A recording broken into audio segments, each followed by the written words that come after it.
Welcome back to What's Your Story, the podcast where we go beyond the highlight reel and dig into the real moments that shape who people become. I'm Scott Leese, and my partner and good friend Mike Lindstrom is my co-host, and today's guest is Tom Slocum. And Tom's story isn't about shortcuts, hype, or overnight success.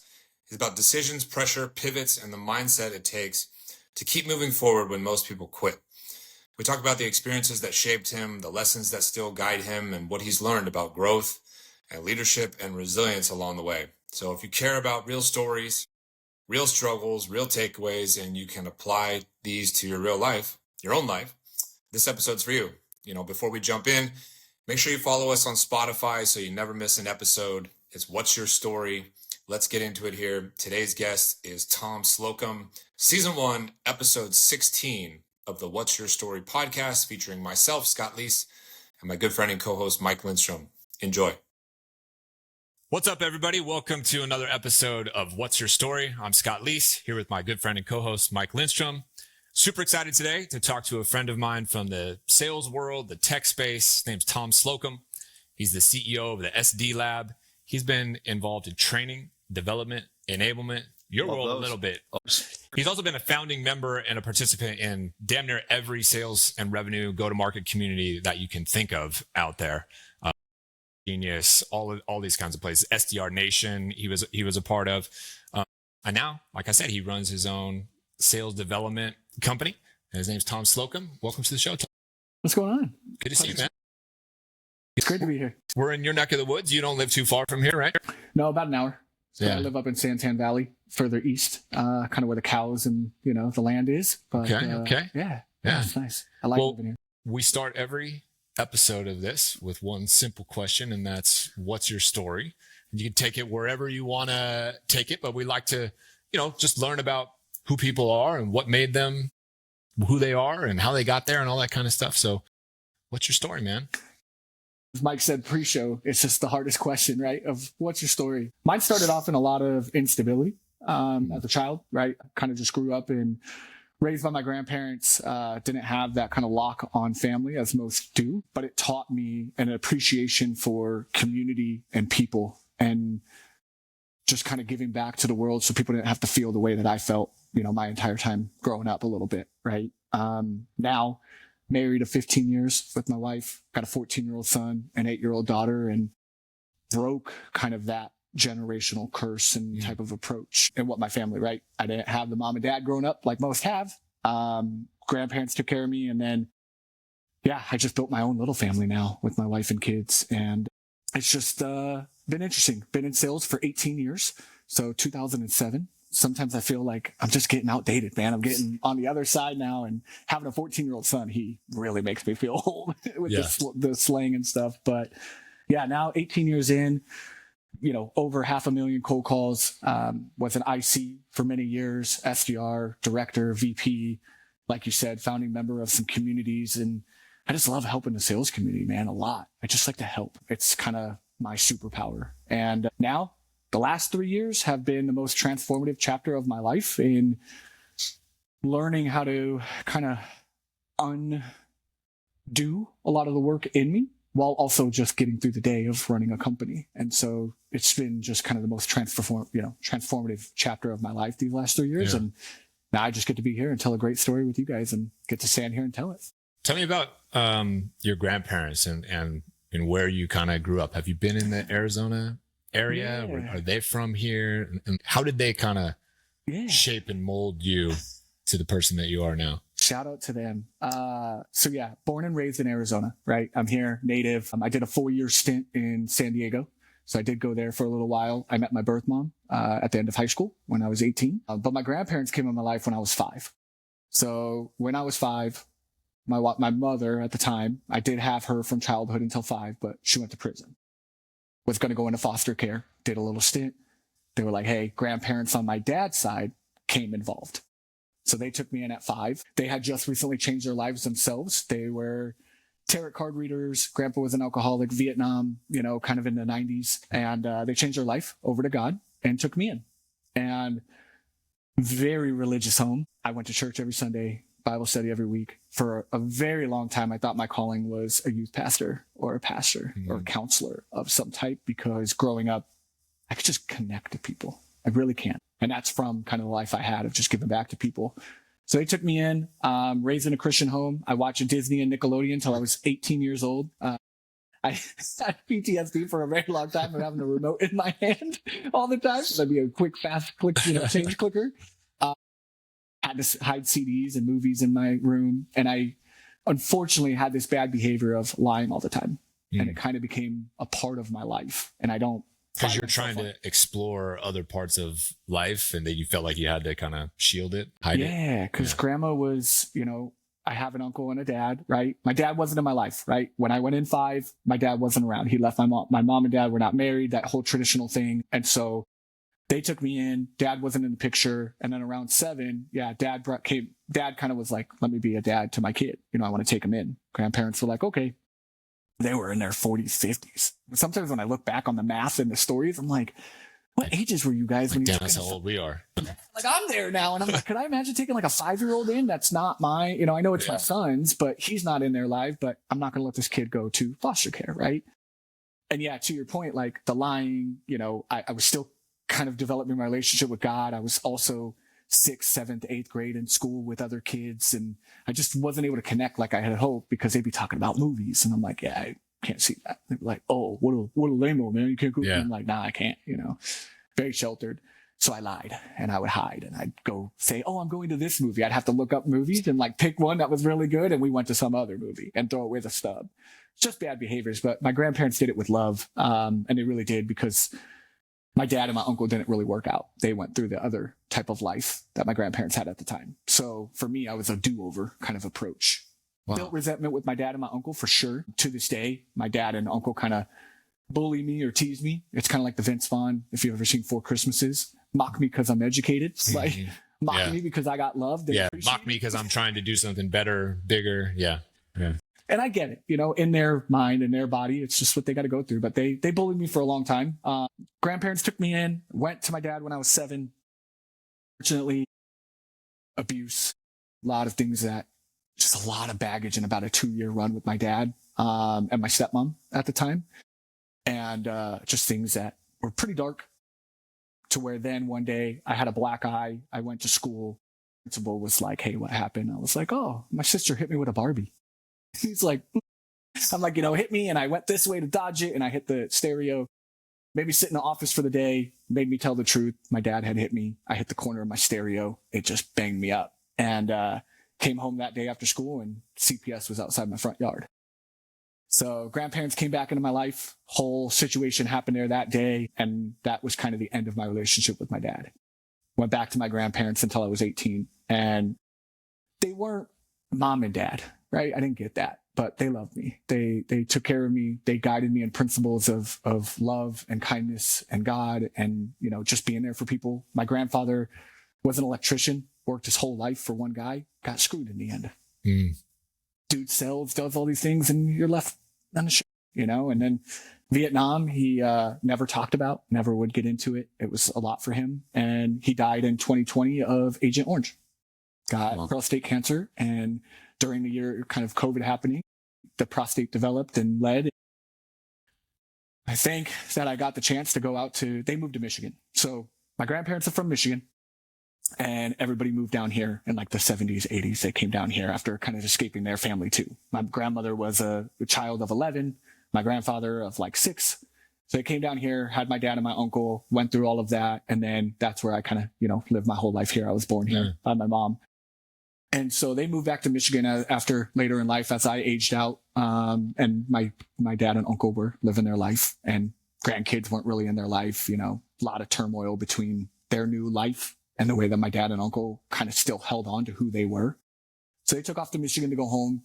Grandpa died in 2020, but I got the chance to go out there when he wasn't doing too well. And it was the best week of his life.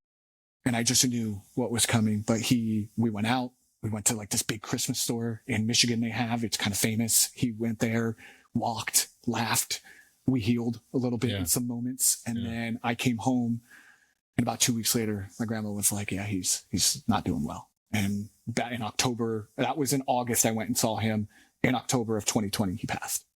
So just a few short months later, my grandmother was a overnight nurse for her whole life, cared for people. So she was an overnight nurse, cared for people. So she was able to do hospice with them and keep them at home, which was awesome. So she got to spend those last moments with him. But we healed. We had a great conversation. I got to kind of not say goodbye, but just have our moment of, that. Appreciate you sharing all this. One of the things, Mike, that I'm sitting here thinking about is, you think that you know somebody, or you do know somebody, and then you hear their story and certain things start to connect. Like, oh, I understand this now. One of the things that I really love and appreciate about Tom is Tom's the type of person that will just message you randomly out of the blue, being like, hey man, I was just thinking about you, appreciate what you've done. You did a good job here or whatever. And I'm always taken aback because I'm not one of those people. I'm not good at that. It doesn't mean I don't care. I don't feel like I'm good at expressing that though. He really is. And I'm sitting here thinking to myself, okay, I'm understanding where he came from, and he's got a strong why. And those whys are to help people, to protect people, to find and build community, and to generationally kind of break a pattern and disrupt the pattern and change the game. And I'm like, oh, it makes sense. Yeah. It makes sense. It's got to be some kind of a superpower, because you can hear that story. I mean, that's a thank you for sharing that, by the way. That's amazing that you can just talk about that authentically in a way a lot of people don't. They just stuff it down and they get right to the fun stuff. So thank you for that. But when I listen to that story, I think, okay, what's the superpower that came out of it? And there's always the pain. So the pain's obvious. You can say, okay, abandonment, all the things that go with it. We don't need to talk about that. The superpower. What was the superpower that came from that? All those life experiences. You could probably remember exactly where you were, what you were wearing, the day that you walk out of that house and you're like, oh, here we go. And because that's what kids do. I remember, my parents went through a divorce a few times when I was a kid. I remember every single time I sat down and said, hey, we're moving on. I mean, when mom's on 4, dad's on 3, to this day, you remember those things as a child. It's not bad or good. It's what it is. What's the superpower that you gain from that you think that you carry with you today? I'm a connector. I hear it all the time. We got a really cool photo at San Francisco, yeah. Right? Yeah. I was able to get 15 huge creators that people would love to get time with. And I was just like, yo, get together. And it was cool for me. And I didn't think of it at the time. And then it led to this great photo, right, of all these people. But I think the superpower from all this is connector. And yeah, I'm going to change my answer. I think it's that I can see people differently. I really do. I think my superpower is when people interact with me 30 minutes, 15 minutes, shoot, you get a whole day with me. You feel seen and heard and a little bit more vulnerable than most will be. I've had some dudes that are very hard hitters that don't open up, and 2-3 conversations with me, they'll walk out and be like, why did I share that all to you, Tom? I've never said that. I hear it all. I've never said that to anybody else, or this and that. And it's because of all that I went through. Like I said, I don't want people to feel that, because I felt it my whole life, and I still do. I'm still going through kind of cleaning this all up. And that's why I said this last 3 years being a founder, people don't understand. I think go be a founder for just a minute and have fun with it, because it's not about the money. It's not about where that vision's going to go. It's not about all the hiring and all this stuff. It's what you learn about yourself in that moment and what you have to go against. Right. And so for me, it's just, I let people feel seen and appreciated and heard. And that has been my superpower. That's allowed me to close deals. I think Nick Capozzi said it on his episode of people like me. I don't get bought because I have hacks or tricks or ways to do things. I'm consistent, I'm disciplined, and I just let people take a breath. People get off a demo with me and they're like, man, that was refreshing. And I was like, we don't have to do the song and dance. Like, I don't understand why it have to be a performance. It can just be a conversation. And so people walk away just like a weight off their shoulders. And then I get recharged. I don't know. It's for me, I feel good. I feel great in that, and letting people kind of have that. Do you consciously bring that into business? Like all the story that you are, like consciously, do you think, I'll give you an example. So when I learned that concept of nothing in life means anything except for the meaning you give it, everyone's got life experience. Everyone's got massive pain that happened between 5 and 12. If you can figure out what that is for yourself, then you can identify it in other people. You know this just in different ways. So when you're on a demo, you're talking to someone who's important, are you sitting there going, I know who you are. I know which kid you were. Like, you can translate that pain that you had into business and make that part of what you do. Is that something that you consciously do? 100%. Can you give me an example or some of the things that have happened? Or I'm just a really great listener. And I think that's a great sales skill, right? Of I can, when I get into a call and kind of the way they show up or the way that they're engaging in the conversation, halfway through, I kind of get where we're going and who they are. And I can get off a call and kind of give an analysis, right? It's like having Humantic or one of those, Crystal back in the day. Crystal right? knows. Yeah. Tom knows. Tom knows. You know, I got it in my brain. I can connect with people and kind of get very early on. Okay, you're not going to open up. That's fine. We change the conversation. I can move that. Oh, you're an open opener. Let's get into it. Let's have fun. I'm going to connect with you more about us talking about our kids than us talking about the sales outcomes right now. Realistically, you're going to buy for that, not because I tell you this. And I've had people just ask me, what's your assessment of this person? Like your interactions, and I'll give it. And they're like, holy crap, that's dead on. Like, how did you met them for like 5 minutes? I've had dudes tell me their girlfriends, hey, you know, we get together for the first time. And then afterwards they're like, yo, what'd you think? And I'm like, it's true. And they're like, yeah, I want the truth. What did you think? And I'll be like, well, this, that, you know, she said this a lot. I think this would be a great date spot for you guys to check out. She sounds like that's something. And they're like, dude, you actually like heard all that or listened to that? I didn't even get half that. And I'm like, oh, I mean, she was just talking. I was engaged. I'm sorry, you know, but then they're like, got it. And then they go light this person up and they're like, I get it. And I've done it for a few friends. I've done it, you know, for myself. And when I get into these business conversations, it's very easy for me to align with people and kind of within a few minutes get what I have here. And if I don't, and sometimes bites me in the ass and I'll end the call short because I'm just like, I know this isn't going to go there. Or sometimes it's led to a 45 to an hour long call. And did you get taught any part of that in your early sales career? No, I'm gonna be real honest on this podcast, and people, I don't preach this a lot because I don't want to get ripped apart, but like, I don't read, I don't do podcasts, I don't do all that stuff. I don't have time, and that's my own fault, just mismanagement of my time and things of that nature. But I don't do so much self-development in that side of things. It's more internal, being with my feelings, really pulling back on layers on how I feel with things and that kind of nature, and then just doing. I'm just a doer. I just go get it. And really, I think it's just been the experiences and the things that my back's been against for many moons. So go back to the first sales job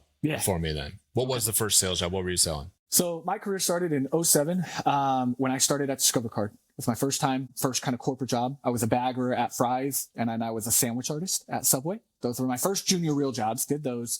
And then my stepmom at the time got me a job at Discover Card, and I was doing balance transfers and in that job.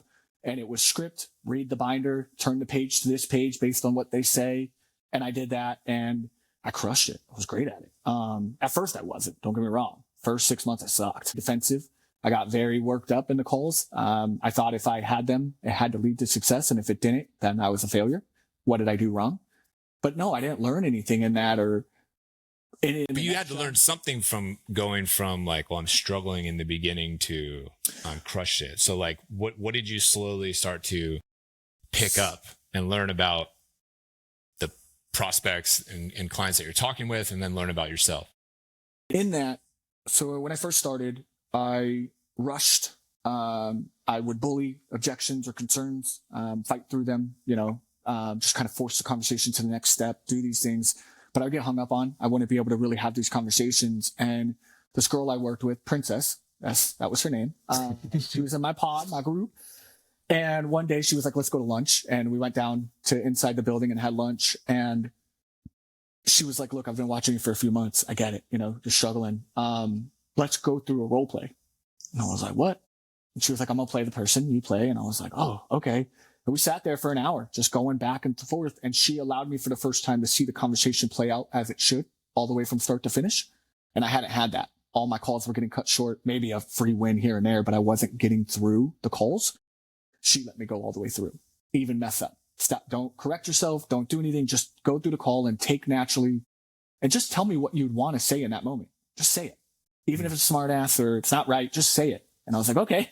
And we just played it out. And that helped me understand, and then she was like, okay, let's stop.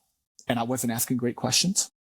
I was not naturally curious, is when I first heard of just like, I love to connect with people outside of work. Yeah, it's interesting because you're naturally curious outside of work at the time, but not inside at the time. Correct. And that was the first moment that hit me. And they were like, why are you not showing up like that? And I'm like, well, this box, it's this. She was like, well, take the box away. And I was like, yeah, but she's like, they care about you getting the results. They're not going to care how you got there.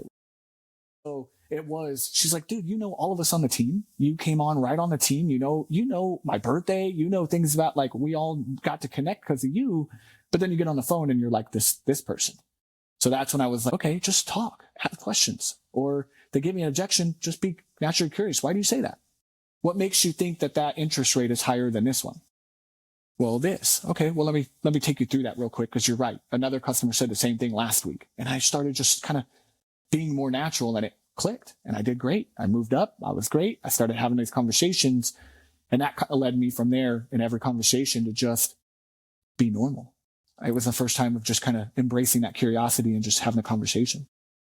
Real quick, it's amazing that I was fortunate enough to work for the best, Tony Robbins at 25. So I learned all of the tricks and trades and the books, and you had to read this and you had to know Covey and all that stuff. And you take that extreme too. Yeah. I didn't really read. I didn't do podcasts. I didn't have the Tony Robbins in my life. I had this one person who believed in me and did a role play, and it clicked. It's pretty amazing that you have that. I mean, your life story plays into this. You already know that. That's part of the superpower. But to be able to hone that belief and that behavior into a technique or a skill, that's pretty impressive. That's not something you just whimsically do, right? And it's hard for me to take that appreciation, because sometimes a lot of people, it's your story. It's just what you are, and it's just how you show up. And to others, it's like, no, Tom, that's pretty damn special what you're able to do. And I'm like, okay, like I don't realize it.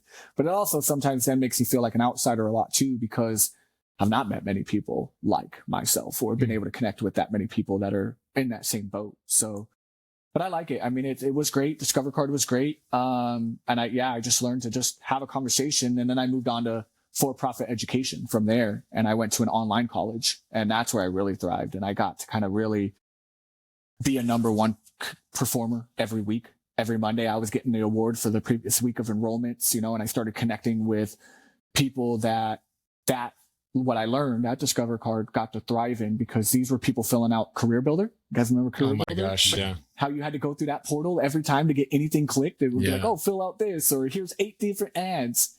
People would fill out for online college, and they were adults, 35, 40-year-olds out of prison, moms that were single moms trying to make a better life. The guy that was a manager at manufacturing, or a rep, but wanted to go to management, and he didn't have his GED and stuff. Right.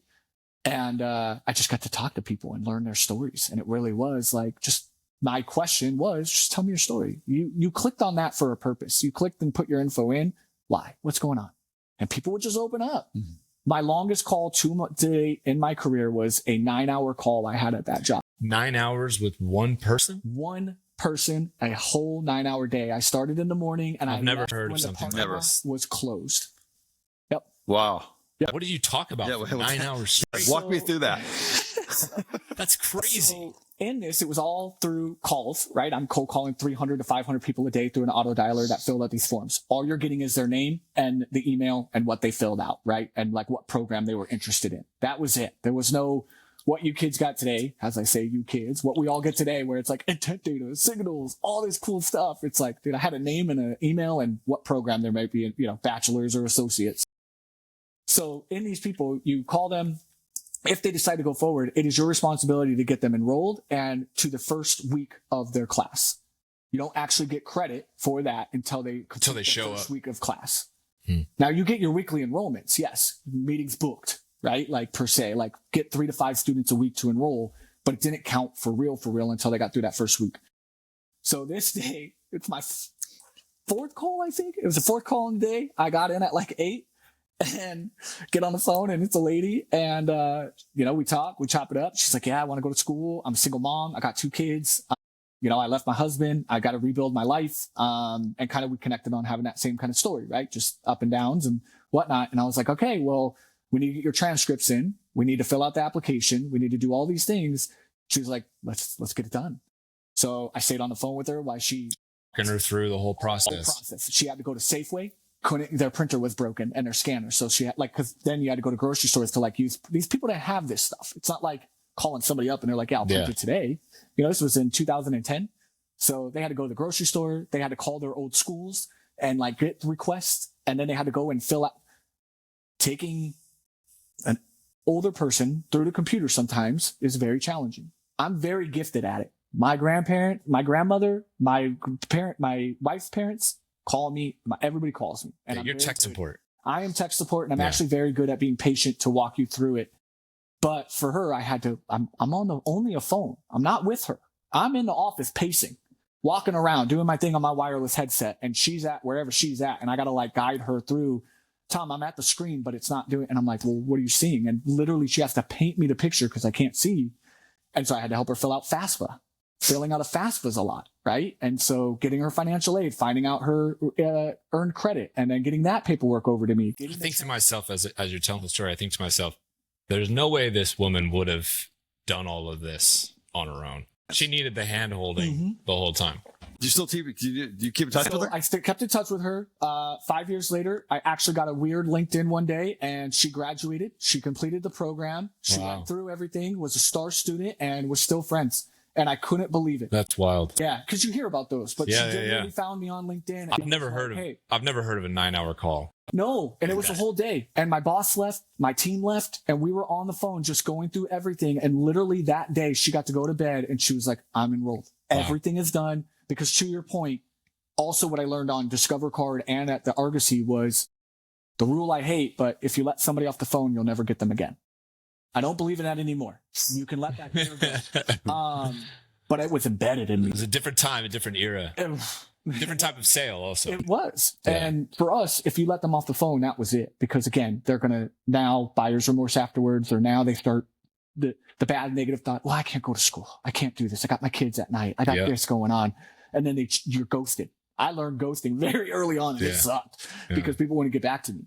But she stuck through. We got it all done. It was my longest call. And I got out of there about 6 p.m. The lights were off. And I drove home, and I was exhausted. And it was my one call, star student, and it was awesome. There's companies out there now, you know this, even back then, that your whole metrics is based off call time.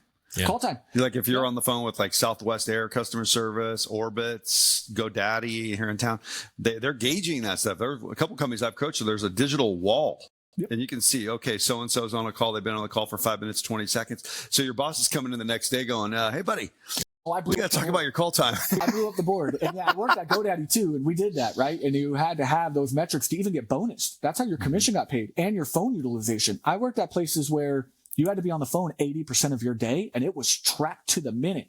And people would lose out on commission, Scott, because they'd be 2 minutes over their lunch break. And at the end of the week, it balanced out their book, and they lost their commission for that week. Yeah, that's tough. Because they maybe got stuck in the bathroom a little bit too longer, or an important call, but we had to be 80%. So people would come in on a weekend, get an extra 4-hour shift, and just stay on the phone that whole day.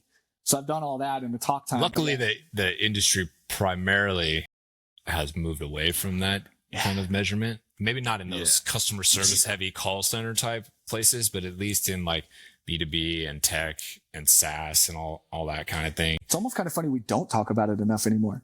There is actually an argument that we've overshot the landing in the wrong direction. And now you're looked down on if you actually measure things. Because now those reps get when you're too long of a cold caller. We need to be in and out 5-10 minutes. You're talking for 20-25 minutes, and you're missing the opportunity to convert for the meeting, or you're not doing this. And like, I had reps like that. I had those balance of teams where I had the quick gunners that could book, but then I had the quality folks who would book only 10 on the month, and all of them would close. So I have a question for you to pivot just a little bit, but like, you become really good at sales and as a good individual contributor.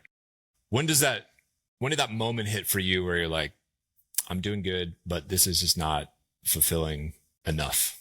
And that entrepreneurial kind of spirit kind of kicks in. Was that right around 2019, 2020 when COVID hit and everything kind of changed? Was it sooner than that? So funny. People don't say this, right? And I laugh, but I wanted to be in sales when I grew up. It was from what a I very wanted. early age. That's what I wanted. But just as an individual contributor, not in an entrepreneurial kind of way? As all of it. I wanted to, my whole journey and the way that my career and resume was built was within the back of my mind that one day I would run my own thing.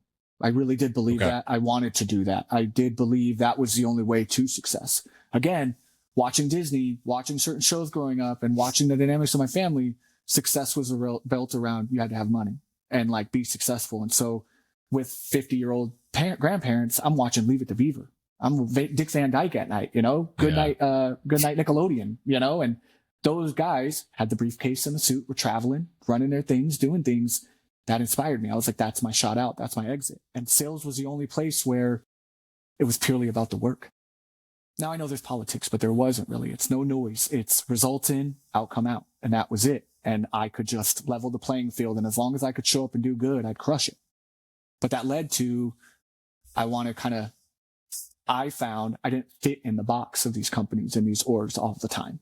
Never, don't get me wrong. In my entire career, I can toot my horn. I've never been fired for performance ever in my career.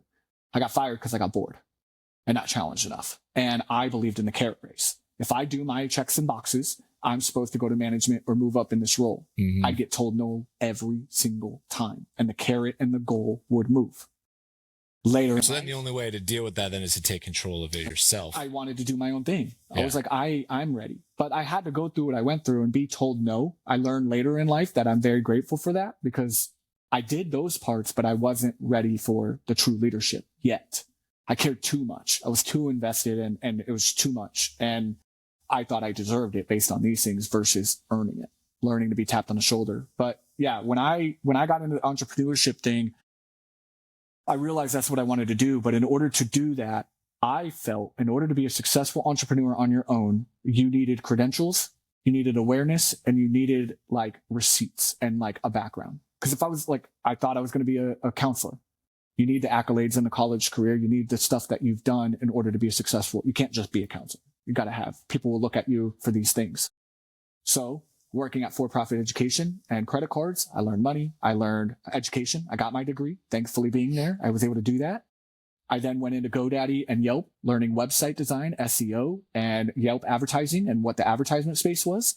And then I moved into Milestone and Rep.com and brand management and digital schema and all these things to where by that point, plus getting my degree, plus getting the receipts stacked, running a couple teams, I felt that now I can go be an entrepreneur. Now I have all the kind of things that people would, I wanted to get ahead of the objections. I got those. Do you have a degree? I do. Did you do this? I've done it 3 or 4 times. Yep. I didn't do it once. I didn't do it for an 8-year run for one company. I did it 3 or 4 times. Did I, I've learned this. I've learned how to manage advertising and build a brand and what it's like to build a website from scratch and put it out there to advertise it. I learned advertisement space and buying ads and what that meant and getting my education. So all of that led to, I could take the dive confidently for myself. Not that anybody said I had to have those things. Yeah. It's just what I felt. Yeah. That once I got those things, I was ready. And then in 2022, I ended up going to be a VP of sales for a company for 5 months. Did it for 5 months and it didn't work out. And I didn't know what to do next because I had been in community doing some things. I left like my true W-2 job in 2021. So July of 2021, I walked away from the corporate world. That was my last gig. I was a director, had a team of 7, 2-year run at a company, and I left. Jumped into a community, became a community manager and built up a community during COVID. Then kind of was just building stuff, trying to do some stuff. Then I got this gig to go be a VP of sales and build a community for an SDR boot camp. And I did that for 5 months. And when that ended, I didn't know where to go. But October of 2019, I started building what the SD lab would be while I was at that W-2. I was with my mentor and I just felt that I had ran my course. 2007 to 2021, I'd done everything possible. I've ran the orgs. I've worked through it all. I've done the IC thing. I've been a leader. I'm tired of the carrot race. I just want to be done. And I'm done kind of helping everybody else. I come in, I crush it. Teams get off to a great start. I'm the glue on every team. I'm the strong number 2. I'm just tired. When's it my turn? Yeah. When can I just shine? And like, I knew being an entrepreneur, the last skill I needed was how to go hunt and do it well. And that's where I fell in love with SDR role, right? In 2015, when I was at Yelp and I just realized just booking a meeting from a 0 and a cold call just really fired me up. Because before that, I was a full contributor or a full sell cycle. So I had to do everything. GoDaddy, Yelp, I was everything. But when I fell in love after being an AE and kind of learning that I could just go do the hunting, I liked it. And so, yeah, 2022 happened and I didn't know what to do. I got let go that day. Kind of put up a post on LinkedIn that I was going to go look for work. And I had about 8 people call me right away and be like, what are you doing? I was like, what do you mean? I got to go get work. Like I'm stuck. And they're like, absolutely not. It's your time. Go do what you've been talking about and go take the dive. You have nothing else lined up. Go hunt. And I was like, okay. So 4 days later, I launched a website overnight. I built it and threw it up. And 3 years later, I'm still standing. And it kind of led to now I'm so thankful for my story and my journey, because it's allowed me this last 3 years to stomach what most can't. And I don't know where it's going. I don't know if it's long term. I don't know what the dream is, like per se, or where I've seen Lamborghini started as tractors and moved into Lambo cars down the road. SD Lab could be whatever it can be one day, but I know now I can't ever go back to work. And For somebody else. For somebody else. Like that. Yeah. Yeah. I'm done. I'm done in that race. I refuse. It's not in me. I'm destined to go be a spark in the world, and I just want to help outbound. And the way to do that is to be free. If I'm tied into a box or at an org, I can't do that. The biggest thing that you make the decision as an entrepreneur is when you get to a point. I think the most would admit that there's a moment in time. It could be literally a moment. I'm curious what that is when you say, I'm going to bet on myself. Was it when you're like, oh, was it before that? Was it already building up? What was the moment when you're like, I need to bet on myself? So after doing that small run in all those companies, GoDaddy, Yelp, all those things, I landed at a company for 3 years. I ran there. I was the third SDR hire in the AZ office. Within a few months, I kind of took over the team, and I started becoming the go-to, and I became the manager of that squad. And we built to 30 in 3 years and fired 4 people in 3 years. So the team was strong, and we never were below 75% of quota every month. And it just worked. And we were in enterprise. Then our CEO decided to walk away, and they brought in a new CEO. And that CEO cleaned house. Came in, cleaned house. Within 6 months, the entire org was gone. My friends, my peers, different leaders that were already in there, gone. They brought in all of their homies from their past company. We designed roles for these guys. Oh, well, now they're a strategic AE. You never had a strategic AE before we had AEs. No, they're going to handle the top 50 accounts only. The US banks of the world. And I was like, okay. And all my friends got gone. My team was safe, but they then laid off everybody, and my turn came. And I was promised a certain role at that time before the CEO decided to leave. My 4-year was going to be something different. I got gypped. They brought in 2 SDR managers and a new director. I was already there, and our team was already there. So instead of laying me off, they decided, we're going to make up a role for you and keep you around. So they made me an SDR operations manager, which was not a thing until I learned later on when people started talking about it. And I was like, oh, I did that role. They made that up for me. They literally made that title up for me. And I was the ops manager between the 2 managers and the director, but the team kept coming to me.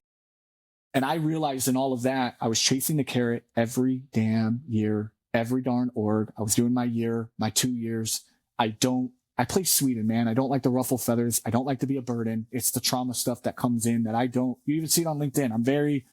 I'm good. I don't play that game. And it just got to me to where I was tired. And I finally realized, like, why am I doing this for everybody else? And you guys keep shitting on me.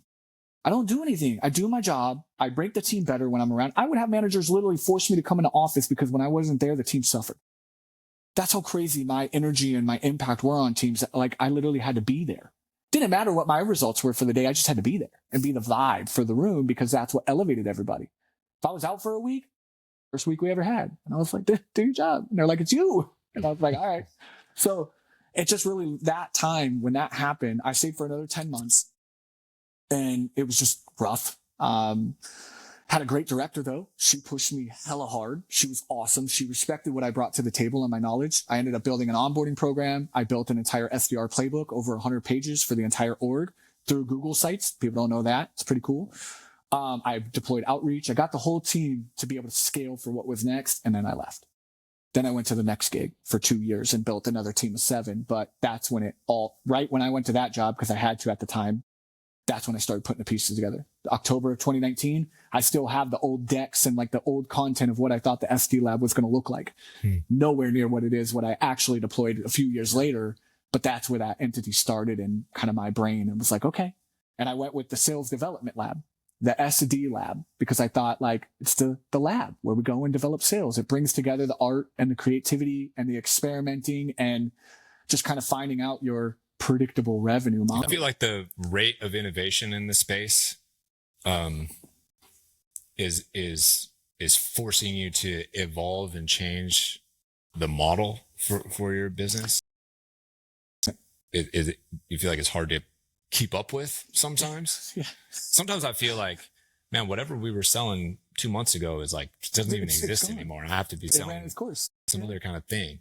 And that, I would imagine that's got to be one of the harder components for the SD lab and like running your own business. But what are some of the other curveballs and unexpected challenges that you face? Because everybody, I think for the most part, kind of looks at entrepreneurship with like rose-colored glasses. You know what I mean? It's like the easiest thing in the world, and everybody should do it. And you know, I love being an entrepreneur, but there's a lot of tough moments and a lot of curveballs, man. So I'm curious, like, how the rate of innovation in the space is impacting you, and like, what are some of these unexpected curveballs that you face as an entrepreneur that nobody prepared you for? So great question, because it is very challenging. And for somebody like me, undiagnosed, I would say ADHD and different things that I have, it's very hard for me. I change directions like the wind every damn week because I am trying to keep up and I'm trying to understand what the market truly wants. My superpower comes into play though, because I don't build the SD lab for me. I didn't do it for me. I did it for the market, and whatever the market needs the SD lab to be, I'm happy to be that and make sure to find that market fit for you. And a prime example of that is, like I said, I launched in September of 2022. First 90 days, it took a lot of being a hunter and try to find that first deal and kind of get everything up and going. And then that first full year from January to December, I was pushing for coaching, being a consultant, thinking I could come in and work with these orgs. And I originally went with the lane of founders because I had just went from founders. And in this community I was in, it was all about that was the first time in 2020 I got really introduced to the founder world per se, of like all these founders building innovative products and VCs coming for money and all these things. So I thought I'll go help founders move from founder-led sales to an outbound motion. I can be that guy because I've done it. I've came into orgs, and from 0 to 10 reps, 30 reps, I can get you there. Turns out they don't have a lot of money for that kind of gig. They want it, but they can't afford that stuff to what I thought my standards should be. And they were asking me, well, can you do it for me? Tom, you're the cold calling guy, man. You talk about it all the time. You made 500,000 cold calls. Can you do it for me? And I was like, no, I don't want to do it for you. There's like 8 partners that do this thing. I'm not in that lane. I do not want to be an outbound agency like that. I want to come help you build your own and put it in place. So later in that year, I'm fighting with it, dude, the innovation, because I'm like, I want to do coaching and this, but I'm turning away 80% of my deals that I'm booking and getting with because they want me to just do it for them. And I'm referring them to partners. Well, those partners are big scaled orgs, pretty decent size. They've been doing outsource lead gen for 6-7 years. They suck. They're not tailored. They're not in depth with the client. So my partners come back or those people come back to me and they're like, it didn't work out. Or I check in and they're like, nah, unfortunately we didn't get the meetings we thought we would get, whatever. We're going to figure something else out. And I lost the deal too, right? It couldn't come back around. So a mentor of mine at the time, we went to Buffalo Wild Wings for lunch, and he's all, why are you fighting it? What is the deal? How easy is it for you to set up an outsource shop if you had to? I was like, oh no, dude, it's just getting some callers and kind of go. I know how to build the motion. He's like, then why are you not doing it? I was like, because I don't want to. He's like, just do it. Try it. Do 1 or 2 and see. 2 years later, I did over 40 clients, and I did that business for 2 years of my company. And I had to change the entire model, and I did outsource lead gen for 2 years. And it started print and paper, and it was great. But then it sucked the life out of me, Scott. It killed me. Yeah. They wanted a Lamborghini for Honda pricing. The expectations, it didn't matter if we won. You always lose an outsourced lead gen. I'm just going to be honest. If you want to, I found a stat at one point that I'd taken to demos because 92% of companies that said they worked with outsourced lead gen failed. 2%. So there was an 8% success rate. Yeah. So if the clients failed with me, I wasn't so hard on myself because I was like, well, that's expected. 2% are failing, so I must be doing my job. If I find 8%, I'm really good. So I changed the entire company. But then in July of this year, I had to get real with myself, and I shut it down and I stepped away from it. And I couldn't do it anymore for what Tom needed. And it was printed paper. It was great. So how do you figure out where to take it next? Because I think a lot of people right now are at this weird intersection of here's what I've been really good at and here's what I've done. And I don't necessarily love that anymore. I don't even know if that really fits into the market right now. So how do you look at the landscape of what you've done with your career and your life and figure out, well, this is what I'm going to do next? Is there a process that you're going to go through to try to figure out, like, this is what I'm passionate about now? Yeah. And shout out to a previous guest of yours, Mike Simmons. He changed my life about 6 months ago at a dinner, a pavilion dinner. And we were talking at the end of the dinner, what's one tip as to how you've kind of balanced your life out lately and your time and stuff? And he said he had a system of energy and impact. High energy, high impact. Low energy, low impact. And benchmark that. So every decision he has to do, if somebody invites him to a podcast, he benchmarks it to that. If it fits in the high impact, I'm going in. If it's not, then I kick it. I say no.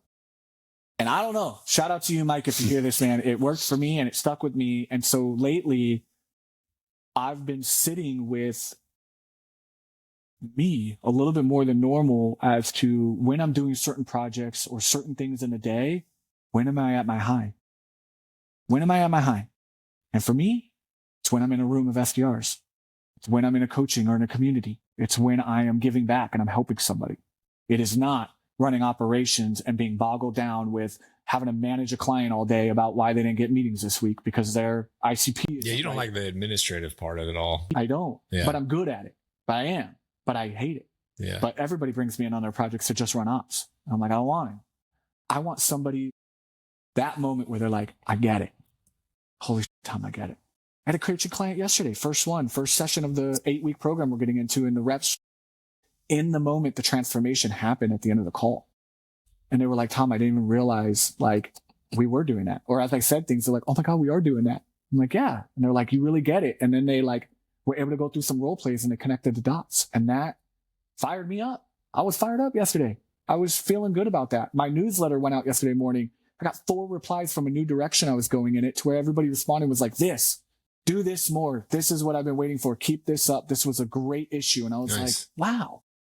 So it's just a big clarity. So for me, what I recommend to people in this moment, the space is moving so fast. Every day there's something to chase. Every day. I was telling you this pre-show, 2026 for me. Do I do a YouTube?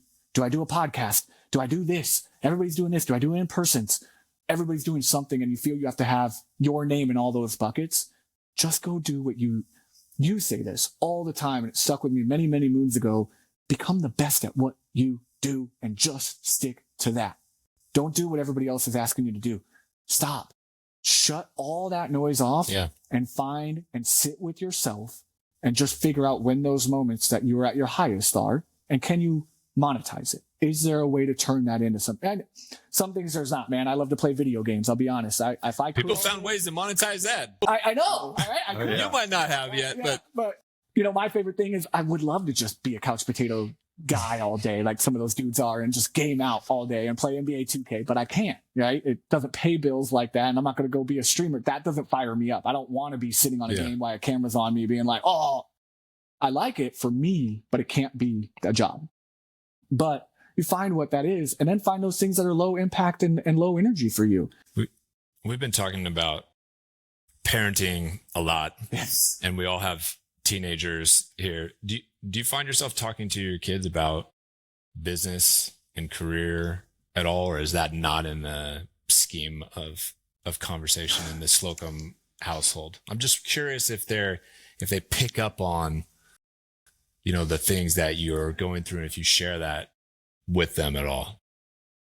I'd be curious for you to ask that question to my son, you know, and actually ask that. Well, you have been asking that question. It's always interesting to me. Like if we could bring the kids in, right? Hey, let's bring the kids in and talk to them and see what they say about you behind their back. But what do you think they say? I agree. Yeah, it would be fun because I would really love to see what he thinks. But he's lived it, right? He was my first. I was 21 when I had him. My wife's 4 years older than me. I knew her for 2 months and she got pregnant. And I'm now with her for 15 years later, and we waited 6 years to have our second, right? So my son's grown up with me. I was 21, man. I was in not a great place. And then, you know, I had to become a dad rather quickly. And I stuck with my wife. We made it. And in the beginning, I wasn't the greatest example. Don't get me wrong. I was very impatient, very frustrating. But now, as he's 14, he has guy friends, basketball guys, and we've been in the car. I'm the family Uber of the neighborhood. And the boys have been like, yo, what do you do? And now they want to come get hired when they're 16. They're like, we'll cool call for you. We'll do some cool stuff, man. And I was like, yeah. And they're like, we'd love to do that. And I was like, so now when they get in the car, they ask me. Like, so he's aware a little bit of what dad does. He is aware because he's asked and he's interested. And for a long time, he was going to be a sports guy. He was going to be an NBA ball player. That's my kid picked up a ball at a young age, and not like gifted, talented, not like that, but he just had a passion for it and loved it. And then he became really into stats and numbers. And I really think he could be a great sportscaster. He goes to the barbershop with the guys. He talks with grown men, and he'll go with Morgan Ingram for hours on players. My wife was like, how do you know all this stuff? He's like, I just do. And he can name names on the roster, what position. And now I found out recently, him being a Leo, he's more artistic. He's more free spirited. He is not motivated by pressure or getting up in the morning and doing a routine. He's not disciplined. That stuff weirds him out and makes him very uncomfortable. So we are complete opposites. So I don't really know where he's going to go, but I do know he's been interested in the entrepreneur stuff. He's never really brought up a job what that is. He wants to be a gamer and a streamer. He wants to be, now he's asking me for Christmas, can he be on social media? He wants a Snapchat and a TikTok. For what purpose or what end or to what keep up outcome? with friends.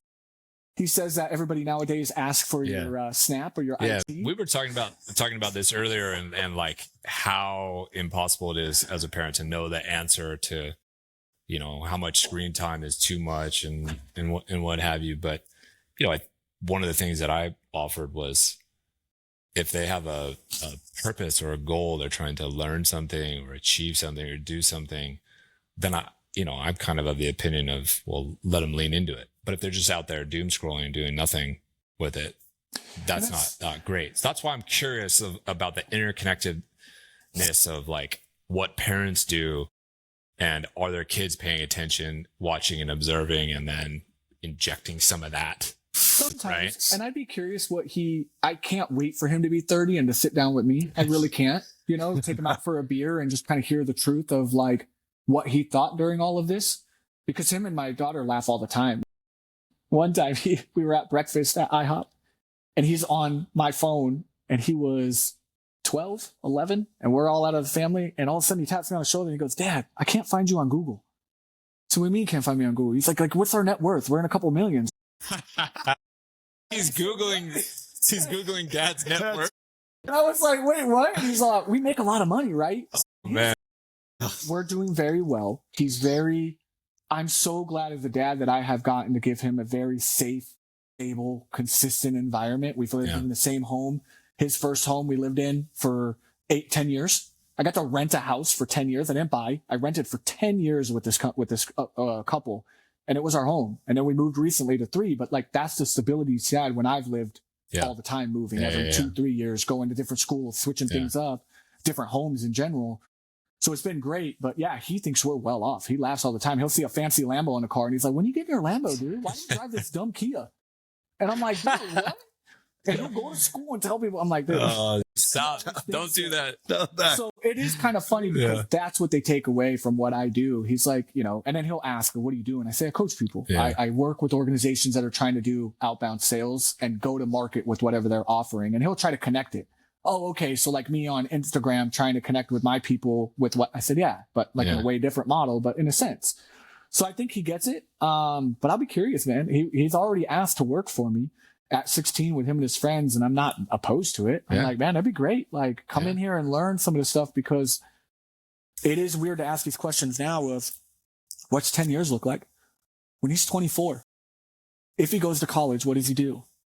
Back in our time, in my time, it was go do the traditional stuff, get your business degree, go do these things. But all these roles are dying. All this stuff really is kind of not going to be there. And then you see these kids getting into AI prompt engineering, building things, becoming coders, developers. And I'm like, dude, go do that. Go learn that stuff. Go learn skills.